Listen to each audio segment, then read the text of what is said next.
Magandang umaga po ulit mga paps. Ngayon nandito ako sa May Bangkal, Morong Rizal. At habang umiikot ako, may naamoy na naman tayo na HD3 na pula. At ito ay tari, base dun sa tangke niya. At ito, silipin natin. Naka-sidecar, ayan. Grabe oh. Mukhang ang kinis pa. Ayan, ayan yung sinasabi ko, yung tari. At silipin natin tong harap. Ayan, Rizal na Rizal concept oh. Naka stainless na rin na tapalodo, naka rim set, naka disc brake na rin. Sabi, ang ganda na pagkakabuo ni Pops oh. Kinonvert na niya sa disc brake. At ayan, ito mukhang naka Brembo na rin na ano, na lever. At ito naka stainless na rin na tapalodo, ang ganda. Yung corona niya naka stainless na din. At wala si Pops, hindi ko lang makakita. Pero napakakinis man ng tricycle ni Pops. Pati itong tangke oh, ayan.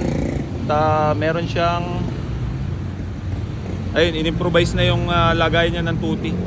Ayun. At ang ganda, quality. Silipin natin dito sa likod. Ay, naka-stainless na rin yung ano ni Pops.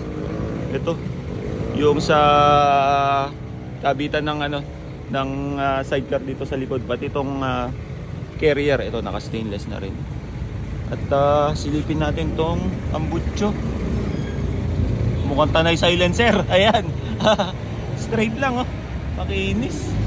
Malutong siguro tunog na ito. Ayos, nakakatawa. Ganda. Quality yung tricycle ni Pops. Nakatari. Ayan, ganda. Tingnan yung mga Pops oh. Oh, di ba? Quality. Ayan. Mukhang yun yung gamit na tuti ni Pops oh. Ano ba yan? Parang ano, sea oil. Ay, hindi. Hindi ko makakita eh. Basta yun yung gamit na tuti ni Pops. Ay, ganda. Quality. Ayan, may 2-stroke din dito sa gilid ko. Ayan. Kaya ayun. Wala si Pops mga ano eh, mga Pops eh, kasi dahil ewan ko, baka tulog pa. Pero ayun, shoutout sa iyo Pops kung kanino tong tricycle na to. At nakakatuwa kasi napakakinis pa nung tricycle mo, yung tari. At grabe, naka-disc brake. At yun yung pinakang ano eh, maganda rin na i-convert kasi mas malakas yung preno natin pagka na-convert natin ng disc brake. Kaya yun, wala si Pops.